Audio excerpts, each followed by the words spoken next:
Buffy the Vampire Slayer is getting a reboot, and the entire internet is ablaze with hot takes based seemingly in gut instinct and assumption, which leads me to the first, last, and what I hope to be the only installment in my new series.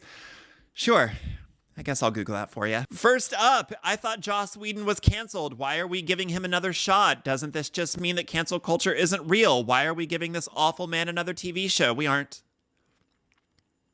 Joss Whedon isn't involved in the Buffy the Vampire Slayer reboot.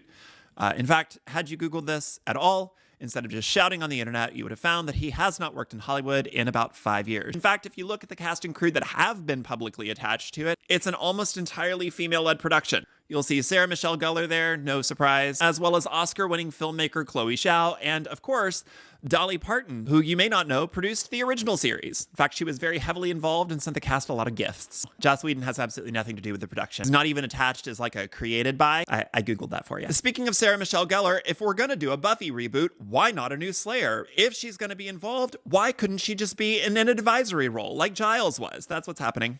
That's exactly what's happening. The new reboot is going to be focused on a new Slayer. Sarah Michelle Gellar is going to be there in a recurring advisory role like Giles was.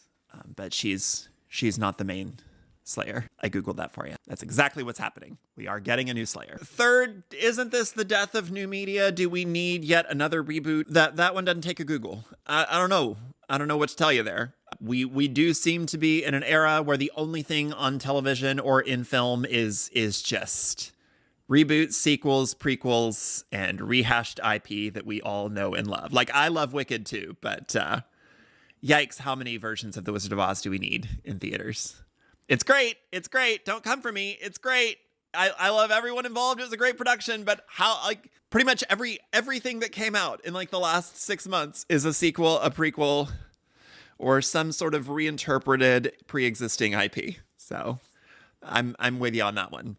Hey, so maybe in the future, so that I don't have to keep doing this series, if you see something that's announced, but it hasn't been cast, written, filmed, edited, produced, distributed, or aired at all, and doesn't actually exist yet, maybe we keep the shouting to just a minimum. Hope this helps. Thank you. Goodbye.